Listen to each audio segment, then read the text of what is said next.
वीतराग विज्ञानता, शिव स्वरूप शिवकार,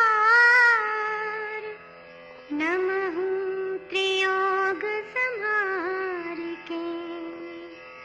वीतराग विज्ञान अर्थात विकार रहित ज्ञान स्वभाव सारभूत है।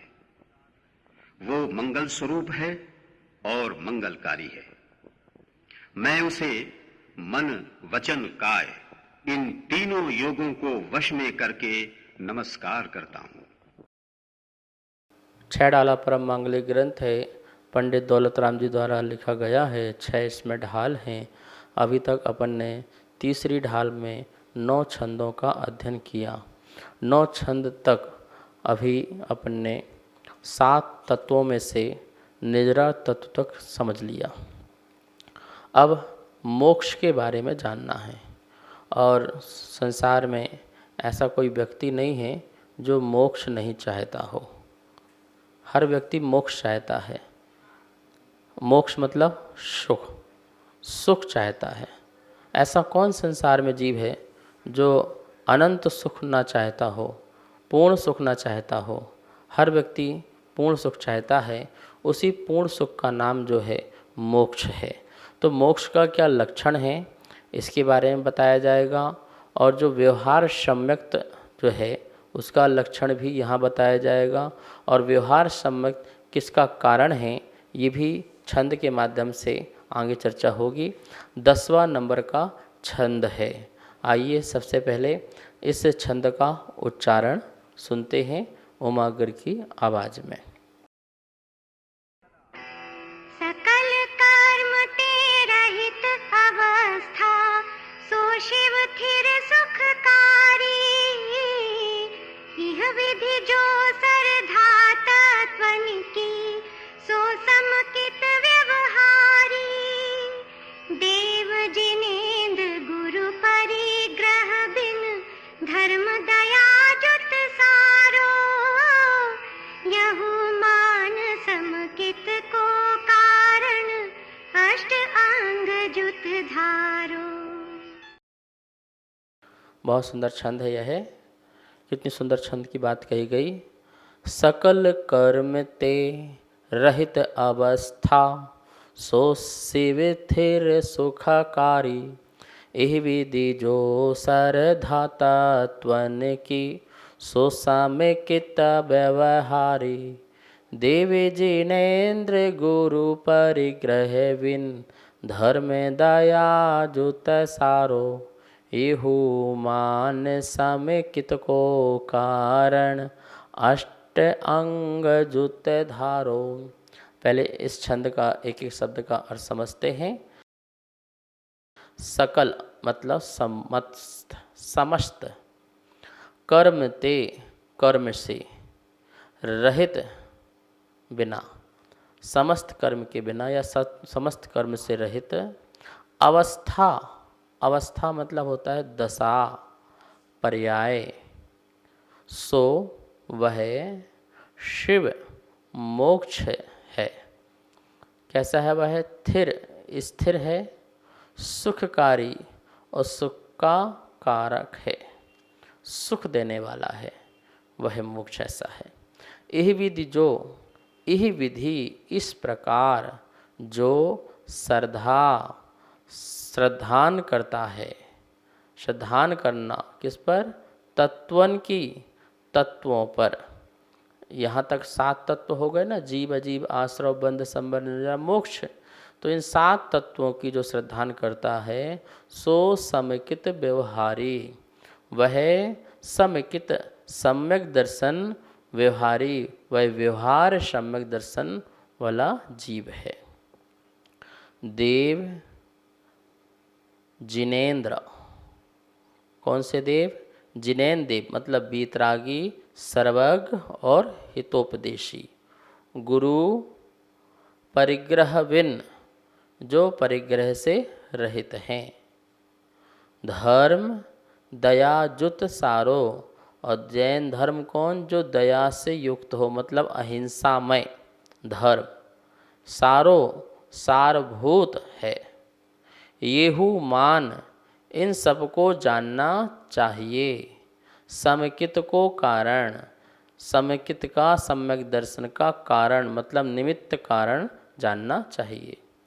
अष्ट अंगजुत धारो, अष्ट मतलब 8, अंगजुत मतलब अंगों सहित, धारो धारण करना चाहिए। अष्ट अंग युक्त से धारण करना चाहिए। देखिए छंद का अर्थ हुआ। यहाँ पर बहुत सिंपल सी बात चल रही है। सबसे पहले मोक्ष का लक्षण बताया है कि मोक्ष का लक्षण क्या है। सकल कर्म ते रहित अवस्था, संपूर्ण कर्म जो आत्मा से जब अलग हो जाते हैं तो उस समय आत्मा की जो अवस्था है, जो शुद्ध अवस्था है, पूर्ण शुद्ध अवस्था है, सो शिव, वह शिव है, वह मोक्ष है। मोक्ष क्या है? मोक्ष किसे कहते हैं? इसको तत्वार्थ सूत्र में कहा है, समस्त कृष्ण कर्म, समस्त कर्मों का क्षयात क्षय होने से जो प्राप्त होता है वह मोक्ष है। तो समस्त कर्म ज्ञानावर्णी, दर्शनावर्णी, वेदनी, मोहिनी, आयु, नाम, गोत और अंतराय, ये 8 कर्म होते हैं। इन 8 कर्मों का पूर्णतः अभाव हो जाए, हमारे अंदर जो भाव कर्म है उनका अभाव हो जाए, शरीर आदि जो 9 कर्म है उनका अभाव हो जाए, तो ये द्रव्य कर्म जितने भी हैं इनका अभाव होने पर जो आत्मा की को प्योर अवस्था रह जाती है, उस अवस्था का, उस दशा का नाम सो है मोक्ष है। मोक्ष कोई स्थान नहीं है, आत्मा की शुद्ध पर्याय का नाम मोक्ष है, ये ध्यान रखना। और वह मोक्ष कैसा है? स्थिर है, स्थिर है। ऐसा नहीं है कि आज तो मोक्ष हो गया और कुछ काल पर्यंत बाद वह मोक्ष से वापस आकर के फिर संसार में आ जाए। ध्यान रखना, जैन धर्म अवतारवादी धर्म नहीं है। वह भगवान का बार बार संसार में अवतार नहीं मानता है कि अब इसका रूप लेकर अवतार हो गए, फिर इनका रूप लेके अवतार हो गए, तो अलग अलग रूप बदलते रहे संसार में, तो ये तो जन्म मरण हो गया। और जन्म मरण तो दुख का कारण है, सुख का कारण नहीं हो सकता है। जो जीव भी जन्म लेगा वो दुखी होगा ही होगा, और जो व्यक्ति मरण करेगा वो दुख होगा ही होगा। तो जन्म मरण मतलब शरीर का संयोग और वियोग होना, ये क्या है? सुख का कारण है कि दुख का कारण है? नियम से दुख का कारण है।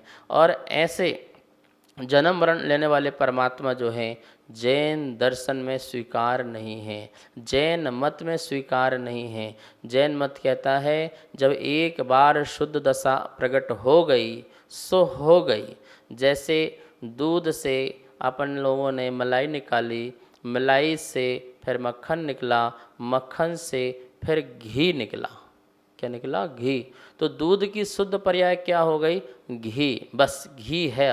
अब घी कभी दोबारा मक्खन नहीं बनेगा, वह मलाई नहीं बनेगा, वह दूध नहीं बनेगा, घी घी ही रहेगा। तो इस प्रकार से घी जो है दूध की शुद्ध पर्याय है। इसी प्रकार से आत्मा की शुद्ध पर्याय यदि कोई है तो वो सिद्ध पर्याय है। ऐसी सिद्ध पर्याय स्थिर है, स्थिर है, अविनाशी है, उसका विनाश नहीं हो सकता उस अवस्था का। उस अवस्था मतलब कि वह शुद्ध पर्याय हो जाने के बाद फिर अशुद्ध हो जाए। जैसे स्वर्ण है, स्वर्ण शुद्ध हो गया, 24 जो ताव में जाकर के वह शुद्ध हो गया। अब शुद्ध हो जाने के बाद वो अशुद्ध सोना थोड़ी हो जाएगा, फिर गंदा थोड़ी हो जाएगा, किट्टिमा युक्त थोड़ी हो जाएगा, वो तो शुद्ध हो गया। वो उसकी प्योर जो है वह प्रकट हो चुकी है। इसी प्रकार से आत्मा जब शुद्ध हो जाती है फिर पुनः वो संसार में नहीं आती, इसलिए बोला स्थिर, वह नित्य ही वहाँ ही विराजमान रहेगी। सिद्धालय जो तनुवात वलय है वहाँ पर जाकर के आत्मा सदा सदा के लिए क्या हो जाती है? विराजमान हो जाती है। तुम ये मत समझना कि वहाँ पर सुख है वहाँ पर इसलिए जाती है, नहीं नहीं, सुख तो यहीं प्रकट हो गया था। वो तो एक स्थान है कि आत्मा वहाँ पर जाकर के स्थिर हो जाती है। यहाँ से जैसे शरीर गया और आत्मा निकली तो ये ऊपर जा रही, बस वहाँ पे जाकर रुक गई। लेकिन सुख तो यहीं मिल गया, मोक्ष तो यहीं हो गया, यहीं परम अनंत आनंद की प्राप्ति हो चुकी थी, परम अनंत ज्ञान की, सुख की, बल की प्राप्ति यहीं हो चुकी थी। आत्मा वहाँ पे जाके से विराजमान हुई है। तो ऐसा वह मोक्ष जो है कैसा है? स्थिर है, स्थिर है, सुखकारी, और कैसा है? सुखकारी, सुख को देने वाला है। सतत सुख मिलता है, सातत्य सुख मिलता है। ऐसा नहीं कि कुछ समय के लिए सुख रुक जाता हो, बाद में मिलता हो, फिर बाद में मिलता हो, ऐसा नहीं है। परमानेंट सुखी सुख रहेगा। प्रति समय की पर्याय में अनंत सुख, अनंत सुख, अनंत सुख भोगते हैं, क्योंकि अनंत बल प्रकट हो चुका है। हम लोग क्या है, हम लोग को सुख पूर्ण क्यों नहीं मिलता है? क्यों? क्योंकि हमारे पास अनंत बल नहीं है। हम तो थोड़ा सा पढ़ते हैं, उसमें भी बोर हो जाते हैं, थक जाते हैं, थकान आ जाती है। क्यों? क्योंकि अनंत बल नहीं है। अनंत बल हो तो अनंत काल तक आप द्रव्यों को, तीन लोक को, आलोक को देखते रहो, तब भी आप बोर नहीं होगी, ठीक है ना। और आपके ज्ञान में झलकता रहे, तब भी आप जो है खेत खिन्न नहीं होंगे। और वही सुख जो है, अनंत सुख भोगते रहेंगे, तब भी आप खेत खिन्न नहीं होंगे, क्योंकि अनंत बल की क्या है? प्राप्ति हो जाती है। तो ये यहाँ पर पहली लाइन में मोक्ष का लक्षण बता दिया। अब अपन देखें कि कितने सूत्रों के माध्यम से जो 7 तत्वों की चर्चा यहाँ पर पूर्ण हो गई। अब ये 7 तत्व जो थे, जो कि पहले कहा गया था कि ये व्यवहार सम्यक दर्शन हैं, 7 तत्वों पर श्रद्धान करना। उमा स्वामी भगवान ने भी कहा है, तत्वार्थ श्रद्धानम सम्यक दर्शनम। तत्व के अर्थ मतलब जो यथार्थ अर्थ है, अर्थ मतलब स्वरूप है, उस स्वरूप पर श्रद्धान करना। तत्वार्थ, तत्व के स्वरूप पर श्रद्धान करने का नाम क्या है? सम्यक दर्शन है। और वही सम्यक दर्शन व्यवहार सम्यक दर्शन है। और उन इस प्रकार से जो अपन ने समझाया है, यही विधि जो विधि बताई है, मतलब जिस प्रकार से समझाया गया है, जो उस प्रकार से समझता है, तो श्रद्धान तत्वन की, जो इस प्रकार का श्रद्धान करता है, सो सम्यकित व्यवहारी। वह क्या है? वह व्यवहार सम्यक दृष्टि है। व्यवहार सम्यक दृष्टि जीव है जो 7 तत्वों पर श्रद्धान करता है। इसके अलावा देव जिनेन्द्र गुरु परिग्रह विन धर्म दया जुत सारो, जो कहा गया था देव शास्त्र गुरु, देव शास्त्र और गुरु, इन पर भी श्रद्धान करता है, वही भी व्यवहार सम्यक दर्शन का कारण है।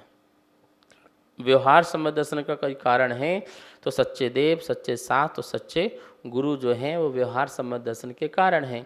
तो देखो कितना पंडित जी ने सार भरा है कि एक ही लाइन में देव की परिभाषा भी, गुरु की परिभाषा भी और धर्म की परिभाषा भी बता दी। देव कौन बताया? देव जिनेन्द्र। देव कौन? जिनेन्द्र। जिनेन्द्र मतलब जो जिनके इंद्र हैं, जिन्होंने अपनी इंद्रियों को जीता, जिन्होंने अपने कषायों को जीता, ऐसे जिन, और उन जिन के भी जो इंद्र हैं, क्योंकि 12वें गुण स्थान तक जो हैं, 4थे गुण स्थान से 12वें गुण स्थान तक एक देश जिन, एक देश जिन कहलाते हैं। और ऐसे एक देश जिन वाले जो जीव हैं, आत्माएं हैं, उन्होंने जिनने कषाएं जीती हैं, मोह जीता है, राग द्वेष जीता है, ऐसे उनके भी इंद्र, उनके भी स्वामी, उनके भी पति, ऐसे जिनेन्द्र अर्थात तीर्थंकर भगवान अरहंत परमात्मा देव हैं। तो अरहंत भगवान क्या हुए? अरहंत भगवान जिनेन्द्र भगवान हैं। ऐसे देव पर भी श्रद्धान करना। फिर क्या दिया? गुरु परिग्रह विन। गुरु कौन है भैया? यहाँ कोई गुरु का नाम नहीं है, तुम लोग नाम के चक्कर में भागते हो ना, यहाँ नाम नहीं। परिग्रह विन, गुरु वह जो परिग्रह विन मतलब परिग्रह से रहित होता है। 14 अंतरंग परिग्रह होता है, 10 प्रकार का बाह्य परिग्रह होता है। इस प्रकार से 24 प्रकार का परिग्रह होता है। 10 लक्षण की पूजा की पंक्तियों में आता है ना, परिग्रह 24 प्रकार त्यागे करें मुनिराज जी। कौन त्याग करें? मुनिराज। महाराज जी आप ही त्याग करो, हमें त्याग करने की क्या ज़रूरत है? ठीक है, हम तो 10 धर्म मनाते हैं, बस पढ़ते हैं, त्याग का काम आप करो। तो 24 प्रकार का परिग्रह त्याग करते हैं मुनिराज। तो 24 प्रकार के परिग्रह में 4 कषाय और 9 कषाय, जो 9 कषाय हैं और 4 कषाय हैं, और मिथ्यात्व है, स्नेह है। तो इस प्रकार का ये जो परिग्रह है, इस परिग्रह को त्याग करने वाले कौन होते हैं? मुनिराज हुआ करते हैं। बहिरंग जो परिग्रह है, क्षेत्र, वास्तु, हिरण, स्वर्ण, धन, दान, दासी, दास, बर्तन, वस्त्र, ये जो 10 प्रकार का परिग्रह है, ये भी त्याग करते हैं। ये ध्यान रखना, पूर्ण त्याग जो होता है वो तो 12वें गुण स्थान में ही होता है। क्रम से जो है थोड़ा थोड़ा त्याग होता है। मतलब जितनी जितनी कषाय जाती हैं उतनी उतनी कषाय संबंधी जो राग द्वेष है वो त्याग होता है। मतलब कि वस्तु के प्रति जो पकड़ है वो धीरे धीरे समाप्त हो जाया करती है।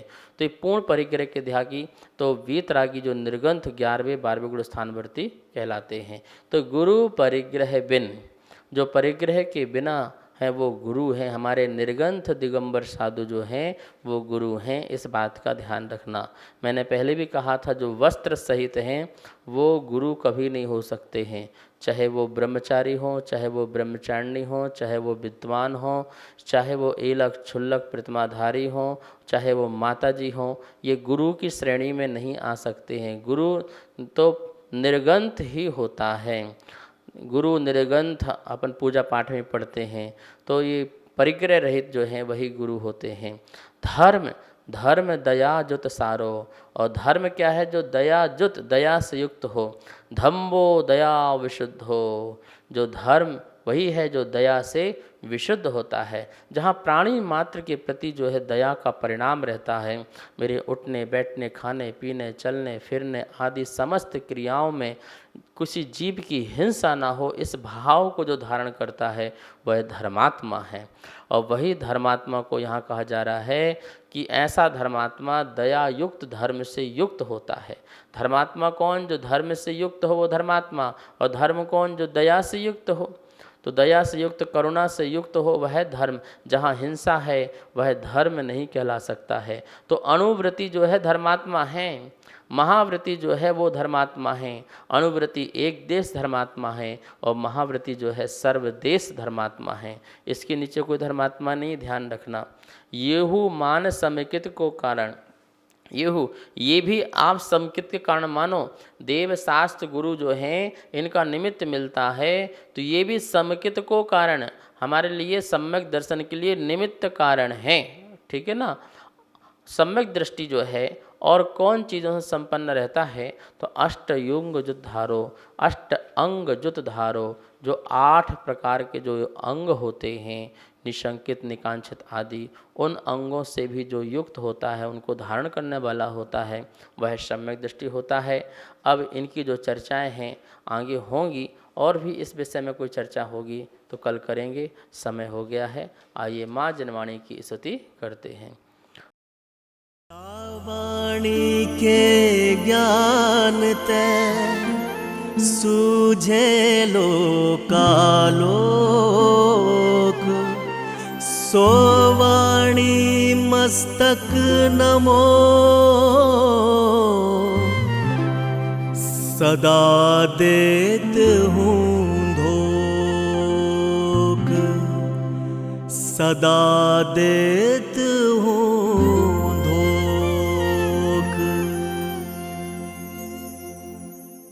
इस कार्यक्रम के पुण्यार्जक थे श्री खंडेलवाल दिगंबर जैन मंदिर, राजा बाजार, कनॉट प्लेस, नई दिल्ली, एवं श्री खंडेलवाल दिगंबर जैन मंदिर, वैदवाड़ा, दिल्ली। श्री रमेश नथुजी बेराड, सौभाग्यकांक्षिणी विद्या रमेश राव बेराड, पुत्र श्री अजित रमेश राव बेराड, पुत्र वधु ऋतुजा अजित बेराड, कुमारी अनुजा बेराड, कुमारी आरोही बेराड, पुत्र श्री सुरेंद्र रमेश राव बेराड, योगिता सुरेंद्र बेराड, कुमारी विराग बेराड, कुमारी विधि बेराड, अमरावती, महाराष्ट्र।